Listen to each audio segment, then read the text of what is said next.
Good morning, dear students. Our 7th chapter is wave motion. In this chapter, we are discussing about what is meant by wave motion and which are the different waves. Okay, here from the figure 7.1, already you seen that when we drop a stone into a pond or river, there is some ripples are formed അല്ലേ? Stone നമ്മളിപ്പോൾ just ഒരു stone എടുത്തിട്ട് ഇപ്പോൾ ഒരു പോണ്ടിലോട്ടോ അല്ലെങ്കിൽ റിവറിലോട്ടോ അല്ലെങ്കിൽ just നമ്മളൊരു truffle ഒരു ബക്കറ്റിൽ വെള്ളം എടുത്തിട്ട് അതിലോട്ട് നമ്മൾ ജസ്റ്റ് ഒരു സ്റ്റോൺ ഡ്രോപ്പ് ചെയ്യാണ്. Then what will be V C at that time? When we drop a stone into a trough filled with water or into a bucket filled with water, some waves are formed or some ripples are formed in the water. Then this ripple spread into other areas. Okay, then here we are exert a force or we are exert a disturbance through the stone. നമ്മളിപ്പോൾ എന്ത് ചെയ്യാണ്, നമ്മളിപ്പോൾ ഒരു truffle അല്ലെങ്കിൽ just ഒരു പോണ്ടിലൊക്കെ നമ്മൾ just ഒന്ന് കല്ലെറിയാം. അപ്പോൾ കല്ലെറിയുമ്പോൾ സ്വാഭാവികമായിട്ടും അതിലെന്ത് ഫോം ചെയ്യും? There are some waves are formed അല്ലേ? വേവ്സ് ഫോം ചെയ്യും. നമ്മൾ പറയില്ലേ വെള്ളത്തിൻ്റെ ഓളങ്ങൾ ഫോം ചെയ്യും അല്ലേ? നമ്മളിപ്പോൾ ജസ്റ്റ് ഒരു കല്ലിട്ടു എന്ന് വിചാരിക്കുക. അപ്പോൾ ആ വാട്ടറിൻ്റെ വേവ്സ്, വെള്ളത്തിൻ്റെ ഓളങ്ങൾ ഫോം ചെയ്യും. അപ്പോൾ അങ്ങനെ ഉണ്ടാകുന്ന ആ വേവ്സ് അത് അവിടെ തന്നെ സ്റ്റേ ചെയ്യുകയാണ് ചെയ്യുക അല്ല, അത് എന്ത് ചെയ്യും? That waves are moves as A concentric circles അല്ലേ? ആ വേവ്സ് കോൺസെൻട്രിക് സർക്കിൾസ് ആയിട്ട്, ഇപ്പോൾ നമ്മൾ ഇവിടെയാണ് സ്റ്റോൺ ഡ്രോപ്പ് ചെയ്യണമെങ്കിൽ അത് ഡിഫറെൻറ്റ് സർക്കിൾസ് ആയിട്ട് അത് എല്ലാ ഭാഗത്തോട്ടും എന്ത് ചെയ്യും? സ്പ്രെഡ് ചെയ്യും. ക്ലിയർ? അപ്പോൾ നമുക്കിവിടെ there is an example is given figure 7.1. Fill a trough with water to about half of its capacity. Put some thermocol balls in it. With your finger, make ripples on the surface of water. Here, there is some thermocol pieces or thermocol balls are placed in the water. Then produce some ripples in the water. നമ്മൾ എന്ത് ചെയ്യുക? Just എന്ത് ചെയ്യുക? ഈ വെള്ളത്തിൽ കുറച്ച് ripple നമ്മളെ കൈ കൊണ്ടോ അല്ലെങ്കിൽ ജസ്റ്റ് ഒരു കല്ലിട്ടിട്ട് എന്ത് ചെയ്യുക? റിപ്പിൾസ് ഫോം ചെയ്യുക, വേവ്സ് ഫോം ചെയ്യുക. Then what do you observe? When we exert a force or when we produce ripples, the ripples are formed in the water അല്ലേ? നമ്മളിപ്പോൾ സ്റ്റോൺ ഇട്ട് കഴിഞ്ഞാൽ റിപ്പിൾസ് ഫോം ചെയ്യും. Then what about the motion of the thermocol pieces? ഇങ്ങനെ ripples form ചെയ്യുമ്പോൾ thermocol പീസസിൻ്റെ motion എങ്ങനെയായിരിക്കും? The thermocol pieces moves in up and down direction അല്ലേ?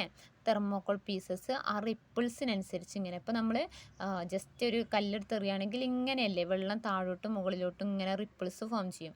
അപ്പോൾ ഇതിലൊരു തെർമോക്കോളിൻ്റെ പീസ് ഉണ്ടെങ്കിൽ this thermocol pieces moves in up and down direction അല്ലേ? Thermocol pieces എന്ത് ചെയ്യും?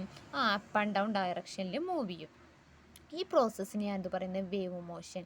Wave motion means it is the propagation of disturbance. Propagation of disturbance when we exert A force on any part of A water.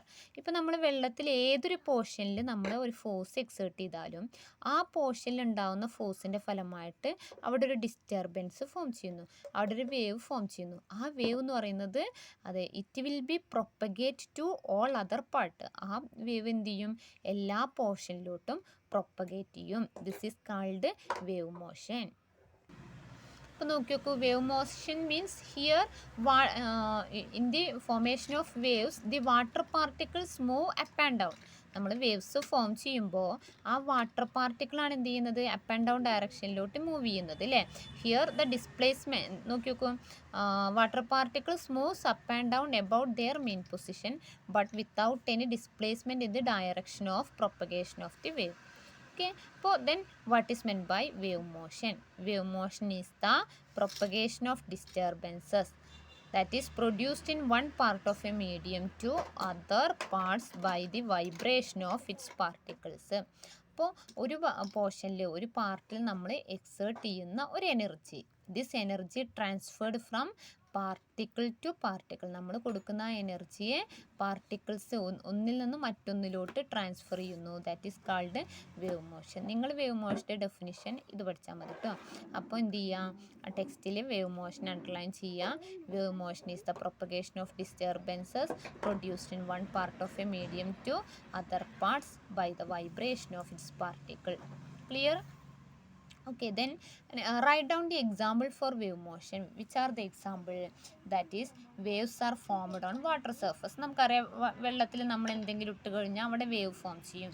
The next one, radio waves, light waves, sound waves. ഇതൊക്കെ എന്താണ്? Wave motion ഇവിടെയൊക്കെ എന്താണ്? എന്താണ് waves ആയിട്ടാണ് form ചെയ്യുന്നത്. So these are example for wave motion. Clear? Then here some waves need medium to propagation and some waves does not need a medium for propagation. ചില വേവ്സിന് എന്ത് വേണം? പ്രൊപ്പഗേറ്റ് ചെയ്യാനൊരു medium വേണം. ഇപ്പോൾ വാട്ടർ സർഫസിന് അവിടെ ഒരു മീഡിയം വേണം. അതേപോലെ തന്നെ സൗണ്ട്, നമ്മൾ സൗണ്ട് പ്രൊഡ്യൂസ് ചെയ്യുന്നത്, sound is produced by the vibration of particles. നമ്മൾ പ്രൊഡ്യൂസ് ചെയ്യുന്ന സൗണ്ട്, അല്ലെങ്കിൽ നമ്മൾ സൗണ്ട് ഉണ്ടാക്കുമ്പോൾ അത് പുറത്ത് നല്ല ഹയർ ആംപ്ലിറ്റ്യൂഡിൽ കേൾക്കാൻ കാരണം എന്താ? Due to the vibration of air particles. അവിടെ എയർ പാർട്ടിക്കിൾസ് വൈബ്രേറ്റ് ചെയ്യുന്നതാണ് ഇതിൻ്റെ ഫലമായിട്ട്. അപ്പോൾ പാർട്ടിക്കിൾസ് വൈബ്രേറ്റ് ചെയ്യുന്നതുകൊണ്ടാണ് നമുക്ക് എന്ത് ചെയ്യുന്നത്? സൗണ്ട് കേൾക്കാൻ കഴിയുന്നത്. ഇപ്പോൾ ആസ്ട്രോനട്സൊക്കെ സ്പേസിൽ പോയി കഴിഞ്ഞാൽ പ്രത്യേക റേഡിയോ സംവിധാനങ്ങൾ യൂസ് ചെയ്യും സംസാരിക്കാൻ. കാരണം എന്താ? ദർ ഈസ് നോ എയർ, അവിടെ എയർ ഇല്ല. അപ്പോൾ എയർ പാർട്ടിക്കിൾസിൻ്റെ അല്ലെങ്കിൽ സോളിഡ് പാർട്ടിക്കിൾസിൻ്റെ, ഇപ്പോൾ നമ്മൾ ഡെസ്കിലൊരറ്റത്ത് നമ്മളിങ്ങനെ കൈകൊണ്ട് തട്ടിക്കഴിഞ്ഞാൽ മറ്റേ അറ്റത്ത് ചെവി വെച്ചാൽ നമുക്ക് എന്ത് ചെയ്യാൻ പറ്റും? അത് കേൾക്കാൻ പറ്റും. ക്ലിയറില്ല? അപ്പോൾ അവിടെ എന്താണ്? അപ്പോൾ നമ്മൾ ഡെസ്കിൻ്റെ ഒരു അറ്റത്താണ് നമ്മൾ സൗണ്ട് ഉണ്ടാക്കണേ. അപ്പോൾ മറ്റേ അറ്റത്ത് ചെവി വെക്കുന്ന ഒരാൾക്ക് കേൾക്കാൻ പറ്റുന്നത് here the sound particles moves through this solid. അപ്പോൾ സൗണ്ടിന് മൂവ് ചെയ്യാൻ സോളിഡോ ലിക്വിഡോ ഗ്യാസോ ആയ ഏതെങ്കിലും ഒരു മീഡിയം വേണം. ക്ലിയർ? അപ്പോൾ those which need medium four propagation എന്നുള്ളൊരു എക്സാമ്പിൾ അവിടെ തന്നിട്ടുണ്ട്. Waves formed on water surface. Next എഴുതി വെച്ചോളൂ, sound waves. Okay, then those which need no medium for propagation, here is radio wave. Radio wavesന് medium ആവശ്യമില്ല. അതേപോലെ തന്നെ ലൈറ്റ് വേവ്സ്, ലൈറ്റ് റേക്ക് ട്രാവൽ ചെയ്യാൻ പ്രത്യേക മീഡിയം ഒന്നും വേണ്ട. എയറോ സോളിഡോ ലിക്വിഡോ അങ്ങനെ പ്രത്യേക ഒരു മീഡിയം ഒന്നും ആവശ്യമില്ല. അപ്പോൾ അവിടെ light waves. Okay, here then what is meant by mechanical waves? Mechanical waves means it is the wave which need a medium for propagation. നമ്മൾ പറഞ്ഞു ചില വേവ്സിന് മീഡിയം ആവശ്യമുണ്ട്, ചില waves some other waves does not need medium for the propagation. Then mechanical waves means these are the waves which need a medium for propagation. This is called mechanical waves. Clear? Then there are two type of mechanical wave. They are transverse wave and longitudinal wave. There are two type of mechanical wave. Underline this line. Then there are two type of mechanical waves. They are transverse wave and longitudinal waves. First one is transverse wave. Okay, transverse wave. Transverse wave means, here is an example is given. A rope is tied on a bar, window bar. ഒരു window ബാറിൽ ഒരു കയർ കെട്ടിയിട്ടുണ്ട്. Then ഇവിടെ എന്ത് ചെയ്തിട്ടുണ്ട്? ആ കയറിലൊരു ribbon tie ചെയ്ത് വെച്ചിട്ടുണ്ട്. ഇനി നോക്കി നോക്കൂ, നമ്മളിവിടെ കാണിച്ചതുപോലെ നമ്മൾ എന്ത് ചെയ്യാണ്? ഈ അറ്റത്ത് നമ്മൾ കയർ കെട്ടിയിട്ടുണ്ട്. അതിൻ്റെ ആ മറ്റേ സൈഡിൽ നിന്ന് ഇതുപോലെ നമ്മൾ ജസ്റ്റ് ഒന്ന് ആ കയറൊന്നാണ് കുടഞ്ഞു കൊടുക്കുക. ആ കയറൊന്നാണ് കുടയുമ്പോൾ എന്താ സംഭവിക്കുക? ഇതുപോലെ റിപ്പിൾ ഫോം ചെയ്യും. അപ്പോൾ ഇങ്ങനെ റിപ്പിൾസ് ഫോം ചെയ്യുമ്പോൾ ഇവിടെ റോപ്പിൽ ഇങ്ങനെ റിപ്പിൾ ഫോം ചെയ്യുന്നു. പക്ഷെ നമ്മൾ ഈ ടൈ ചെയ്ത് വെച്ച, ഈ കെട്ടി വെച്ച റിബണിന് എന്തെങ്കിലും ചേഞ്ച് ഉണ്ടോ? അതിൻ്റെ പൊസിഷനിൽ ചേഞ്ച് വരുമോ? ഈ റിപ്പിളിൻ്റെ കൂടെ അതും ഇങ്ങനെ മൂവ് ചെയ്യുന്നില്ലല്ലോ. Here ribbon moves only in up and down direction. It does not takes place the displacement, അല്ലേ? അപ്പ് ആൻഡ് ഡൗൺ ഡയറക്ഷനിൽ മൂവ് ചെയ്യുന്നു. There is no change in the position of the ribbon. ഇവിടെ റിബണിൻ്റെ പൊസിഷനിൽ change ഇല്ല, അത് up and down ഡയറക്ഷനിൽ move ചെയ്യുന്നു. ക്ലിയർ. ദെൻ അതേപോലെ തന്നെ ഇപ്പോൾ നമ്മൾ വാട്ടറിൽ ജസ്റ്റ് നമ്മളിപ്പോൾ ഒരു വെള്ളത്തിൽ ബോട്ടിലോ നമ്മൾ കണ്ടിട്ടുണ്ടല്ലോ, ഐസ്ക്രീം ബോൾ എന്തെങ്കിലുമൊക്കെ പൊങ്ങി കിടക്കണ എന്തെങ്കിലുമൊക്കെ ഉണ്ടെന്ന് വിചാരിച്ചോ. അതിൽ റിപ്പിൾ ഫോം ചെയ്യുമ്പോൾ വെള്ളത്തിൽ ഇങ്ങനെ വേവ്സ് ഉണ്ടായി വാട്ടർ ഇങ്ങനെ മൂവ് ചെയ്ത് പോകും. ആ വെള്ളത്തിൽ കിടക്കുന്ന ആ ഒബ്ജക്റ്റ് എന്താണോ അത് താഴോട്ടും മുകളിലോട്ടും ഇങ്ങനെ ആ റിപ്പിൾസിനനുസരിച്ച് മൂവ് ചെയ്തുകൊണ്ടിരിക്കും അല്ലേ. This is called transverse wave. ഇവിടുന്ന് ക്വസ്റ്റ്യൻ തന്നിട്ടുണ്ട്. Observe the resultant wave motion. How does the ribbon or the piece of paper moves in up and down direction. Up and down direction എഴുതി വെക്കട്ടോ. Up and down direction. Okay. Then what about the waves direction. അവിടെ form ചെയ്യുന്ന വേവിൻ്റെ direction എങ്ങനെയാണ്? It is parallel or it is perpendicular to the motion of the ribbon. The wave moves അവിടെ എഴുതണമെന്നില്ല, അതിൻ്റെ definition താഴെ ഉണ്ട് കേട്ടോ. When the wave formed in the rope, all that happen is just the moving up and down of the ribbon, whereas its position on the rope does not change at all. പറഞ്ഞു നമ്മൾ ribbon up and down പോർഷനിൽ move ചെയ്യുന്നു, പക്ഷേ there is no change in the position. The ribbon is vibrating in a direction perpendicular to the direction of propagation of the wave. Wave ഇങ്ങനെ ഈ ഡയറക്ഷനിൽ propagate ചെയ്ത് പോണു, പക്ഷെ അതിന് പെർപെൻഡിക്കുലർ ആയിട്ടാണ് എന്ത് മൂവ് ചെയ്യുന്നത്? റിബൺ മൂവ് ചെയ്യുന്നത്. That is each particle of the wave vibrate in a direction perpendicular to the direction of the wave. ഇവിടെ വേവ് എങ്ങനെയാണോ ഉണ്ടാവുന്നത് അതിന് പെർപെൻഡിക്കുലർ ആയിട്ടാണ് അതിലുള്ള ഒബ്ജക്റ്റ്, ആ മീഡിയത്തിലുള്ള ഒബ്ജക്റ്റ് മൂവ് ചെയ്യുന്നത്. ഓക്കെ. അപ്പോൾ a transverse wave is a wave in which the particles of the medium vibrate in a direction perpendicular to the direction of propagation of the wave. നമ്മളിപ്പോൾ ഒരു മീഡിയത്തിൽ ഒരു വേവ് ഫോം ചെയ്തു, ആ wave ഇങ്ങനെ പോകുന്നു, ആ വേവ് പോകുന്നതിന് നേരെ പെർപെൻഡിക്കുലർ ആയിട്ട് വേവ് ഈ ഡയറക്ഷനിൽ പോകണു, അതിന് പെർപെൻഡിക്കുലർ ആയിട്ടാണ് ആ മീഡിയത്തിലുള്ള ഒബ്ജക്റ്റ് മൂവ് ചെയ്യുന്നത്. This is called transverse wave. Then which are the characteristics of a wave? What are the different characteristics of a wave?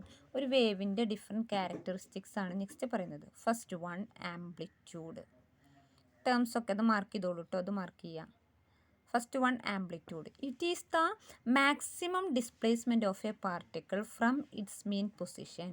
This is denoted by letter small letter a. Amplitude എന്ന് പറയുമ്പോൾ ഇപ്പോൾ നമ്മളൊരു wave just വേവിനെ നമ്മൾ ഈ രീതിയിലാണ് വേവിന്, ഇതാണ് അതിൻ്റെ മീൻ position. മീൻ position എന്ന് പറഞ്ഞാൽ സ്റ്റാർട്ടിംഗ് പോയിൻ്റ്. അപ്പോൾ സ്റ്റാർട്ടിംഗ് പോയിൻറ്റിൽ നിന്ന് ഇപ്പോൾ നമ്മൾ ഇത് വാട്ടർ ലെവലാണെങ്കിൽ വേവ് ഫോം ചെയ്യുമ്പോൾ ആ വാട്ടർ ലെവലിൽ നിന്ന് മുകളിലോട്ടും താഴോട്ടും ഇങ്ങനെയല്ലേ പോണത്, ഇതാണ് വാട്ടർ ലെവൽ എന്ന് വിചാരിക്കുക. അപ്പോൾ വേവ് ഫോം ചെയ്യുമ്പോൾ ആ വാട്ടർ ലെവലിൽ നിന്ന് അപ്പ് ആൻഡ് ഡൗൺ ഡയറക്ഷനിലല്ലേ മൂവ് ചെയ്യുന്നത്. അപ്പോൾ ആംപ്ലിറ്റ്യൂഡ് എന്ന് പറഞ്ഞാൽ it is the maximum displacement from the mean position എന്ന് പറഞ്ഞാൽ ആ വേവിന് മുകളിലോട്ടും താഴോട്ടും മാക്സിമം എത്ര ഡിസ്പ്ലേസ്മെൻ്റ് ഉണ്ട് അതിനെയാണ് എന്ത് പറയുന്നത്? ആംപ്ലിറ്റ്യൂഡ് എന്ന് പറയുന്നത്. ക്ലിയർ ആണോ? മീൻ ഇപ്പം ജസ്റ്റ് നമ്മളൊരു ഊഞ്ഞാലാടുക എന്ന് വിചാരിക്കാം. അപ്പോൾ ഊഞ്ഞാലാടുമ്പോൾ നമ്മൾ ഇവിടെ നിന്ന് സ്റ്റാർട്ട് ചെയ്യണം, എന്നിട്ട് ഫ്രണ്ടിലോട്ടും ബാക്കിലോട്ടും മൂവ് ചെയ്യും അല്ലേ. അപ്പം മാക്സിമം അത് മൂവ് ചെയ്യുന്ന ആ ഡിസ്റ്റൻസ്, ആ ഡിസ്പ്ലേസ്മെൻറ്റിനെയാണ് എന്ത് പറയുന്നത്? ആംപ്ലിറ്റ്യൂഡ് എന്ന് പറയുന്നത്. Clear? Then next one is wavelength. Wavelength is the distance advanced by the wave by the time a particle complete one vibration. It is the distance of the complete rotation is called wavelength. Or എന്ത് പറയുക, this is equivalent to the distance between two consecutive particles which are in same phase of vibration. ഇപ്പോൾ നോക്കി നോക്കൂ, നമ്മൾ ഇവിടെ ഉള്ള ഒരു ഒബ്ജക്റ്റിനെ കൺസിഡർ ചെയ്യുക. വേവ് ഇവിടുന്ന് ഫോം ചെയ്തു, ഇവിടെ ഒരു ഐസ്ക്രീം ബോൾ ഉണ്ടെന്ന് വിചാരിക്കുക. അതിൻ്റെ സ്റ്റേറ്റ് എന്ന് പറഞ്ഞാൽ അത് നെക്സ്റ്റ് കണ്ടീഷനിൽ മുകളിലോട്ട് മൂവ് ചെയ്യാനുള്ള ഒരു ടെൻഡൻസിയിലാണ് നിൽക്കുന്നത്. അതേസമയം ഇവിടെ ഉള്ളൊരു ഒബ്ജക്റ്റ് ആണെങ്കിൽ അത് നെക്സ്റ്റ് കണ്ടീഷനിൽ താഴോട്ടാണ് മൂവ് ചെയ്യുന്നത്. അതേസമയം ഇവിടെ ഒരു ഒബ്ജക്റ്റ് ആണെങ്കിൽ അത് നെക്സ്റ്റ് കണ്ടീഷനിൽ മുകളിലോട്ടാണ് മൂവ് ചെയ്യുന്നത്. അതേസമയം ഇവിടെ ഉള്ളൊരു ഒബ്ജക്റ്റ് ആണെങ്കിൽ അത് അടുത്ത കണ്ടീഷനിൽ വീണ്ടും മുകളിലോട്ട് ഉണ്ട്, ഈ ഒരു പൊസിഷനിൽ നിന്ന്. അപ്പോൾ ഇവിടെ സെയിം സ്റ്റേറ്റ് ഓഫ് വൈബ്രേഷനിലുള്ളത് ഇവിടെ ഇരിക്കുന്ന ഒരു ഒബ്ജക്റ്റും ഇവിടെ ഇരിക്കുന്ന ഒരു ഒബ്ജക്റ്റും സെയിം സ്റ്റേറ്റ് ഓഫ് വൈബ്രേഷനാണ്. അതേപോലെ ഇവിടെ ഇരിക്കുന്ന ഒരു ഒബ്ജക്റ്റും ഇവിടെ ഇരിക്കുന്ന ഒരു ഒബ്ജക്റ്റും ഇത് രണ്ടും സെയിം സ്റ്റേറ്റ് ഓഫ് വൈബ്രേഷനാണ്. ക്ലിയർ ആവുന്നുണ്ട് വിചാരിക്കണു. അതേപോലെ നോക്കൂ, ഇവിടെ ഒരു ഒബ്ജക്റ്റ് ഇരിക്കുന്നുണ്ട്. ഈ ഒബ്ജക്റ്റും ഇവിടെ ഇരിക്കുന്ന ഒബ്ജക്റ്റും സെയിം സ്റ്റേറ്റ് ഓഫ് വൈബ്രേഷനാണ്. അപ്പോൾ സെയിം സ്റ്റേറ്റ് ഓഫ് വൈബ്രേഷനിലുള്ള രണ്ട് ഒബ്ജക്റ്റുകൾ തമ്മിലുള്ള ഡിസ്റ്റൻസിനെയാണ് ഇത് പറയുന്നത് വേവ് ലെങ്ത് എന്ന് പറയുന്നത്. അല്ലെങ്കിൽ ഒരു കംപ്ലീറ്റ് റൊട്ടേഷനെയാണ്, ഒരു അപ്പ് ആൻഡ് ഡൗൺ കംപ്ലീറ്റ് റൊട്ടേഷനെയാണ് ഇത് പറയുന്നത് വേവ് ലെങ്ത് എന്ന് പറയുന്നത്. ക്ലിയർ? അപ്പോൾ this equivalent to the distance between two consecutive particles which are in the same phase of vibration. This is indicated by the letter lambda. Wavelength indicate ചെയ്യാൻ use ചെയ്യുന്ന letter ലാംഡയാണ്. Next one is period. ഇനി എന്താണ് period എന്നാണ്. Period of a wave is it is the time taken for a particle in a medium to make one complete rotation. Period means it is the time taken for complete rotation. ഒരു complete rotation ആവശ്യമായ ടൈമിനെയാണ് എന്ത് പറയുന്നത് period എന്ന് പറയുന്നത്. നോക്കൂ, ഒരു up and down ഡയറക്ഷനിലുള്ള കംപ്ലീറ്റ്, ഇത് മുകളിലോട്ട് പോയി താഴെ വന്നാലേ ഉള്ളൂ എന്ത് ചെയ്യുക, ആ ഒരു കംപ്ലീറ്റ് റൊട്ടേഷൻ ആവുള്ളൂ. നമ്മൾ പൂഞ്ഞാലാടുമ്പോൾ അതിൽ ഒരു സൈക്കിൾ എന്ന് പറയുന്നത് ഫ്രണ്ടിലോട്ട് പോയി പിന്നെ ഒന്ന് ബാക്കിലേക്ക് വന്ന് പിന്നെ അതേ പൊസിഷനിൽ തന്നെ വന്ന് നിന്നാലല്ലേ അതിനെ നമ്മൾ വൺ സൈക്കിൾ എന്ന് പറയുക.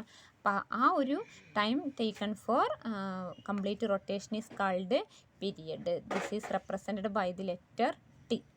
Clear? The next one is frequency. Frequency means it is the number of vibration in 1 second. 1 സെക്കൻഡിൽ എത്ര വൈബ്രേഷൻ ഉണ്ടായി. ഇപ്പോൾ ഇതിലാണെങ്കിൽ 1 സെക്കൻഡിൽ വൈബ്രേഷൻ എന്ന് പറയുമ്പോൾ നമ്മൾ ഒരു അപ്പ് ആൻഡ് ഡൗൺ ഡയറക്ഷനിൽ, ഇതാണ് ഒരു കംപ്ലീറ്റ് വൈബ്രേഷൻ എന്ന് പറയുന്നത്. വീണ്ടും മുകളിലോട്ട് പോയി താഴെ വന്ന 2 വൈബ്രേഷൻ, വീണ്ടും മുകളിലോട്ട് പോയി താഴെ വന്ന 3 വൈബ്രേഷൻ. ക്ലിയർ അല്ലേ? അപ്പോൾ ഫ്രീക്വൻസി എന്ന് പറഞ്ഞാൽ it is the number of vibration in 1 second. 1 സെക്കൻഡിൻ്റെ ഉള്ളിലുണ്ടായ വൈബ്രേഷനെയാണ് എന്ത് പറയുന്നത്, that is called frequency. Clear? Then frequency കാണാനുള്ള ഇക്വേഷനാണ് number of vibration divided by time taken. Frequency എത്ര, ഇപ്പോൾ നമ്മൾ 10 വൈബ്രേഷനാണ്, ഇപ്പോൾ നമ്മൾ 1 സെക്കൻഡിൻ്റെ ഉള്ളിൽ എത്ര പ്രാവശ്യം ആടിയെന്ന് അറിയണമെങ്കിൽ പൂഞ്ഞാലിലൊക്കെ ആടുമ്പോൾ ടോട്ടൽ എത്ര, നമ്മളിപ്പോൾ ഒരു 10 ആട്ടം ആടിയെന്ന് വിചാരിക്കുക. ഈ 10 എണ്ണത്തിന് ആവശ്യമായ ടൈം നമ്മൾ കണ്ടെത്തുക. എന്നിട്ട് number of vibration divided by time കൊടുത്താൽ നമുക്ക് എന്ത് കിട്ടും, ഫ്രീക്വൻസി കിട്ടും. പിന്നെ ഫ്രീക്വൻസിയും പീരിയഡും തമ്മിലുള്ള relation f equal to 1 divided by T. Then unit of frequency is hertz. ഇത്രയും ക്ലിയറാന്ന് വിചാരിക്കണു. ഇതുവരെ ക്ലാസ് നന്നായി കണ്ടിട്ട് നമുക്ക് ഈ ചാപ്റ്ററിൽ ഇപ്പോൾ ഇതുവരെ നോട്ടൊന്നുമില്ല, ഒക്കെ ടെക്സ്റ്റിൽ തന്നെ ഉണ്ട്. ടെക്സ്റ്റിൽ കംപ്ലീറ്റ് എല്ലാം അണ്ടർലൈൻ ചെയ്ത് വെക്കുക കേട്ടോ.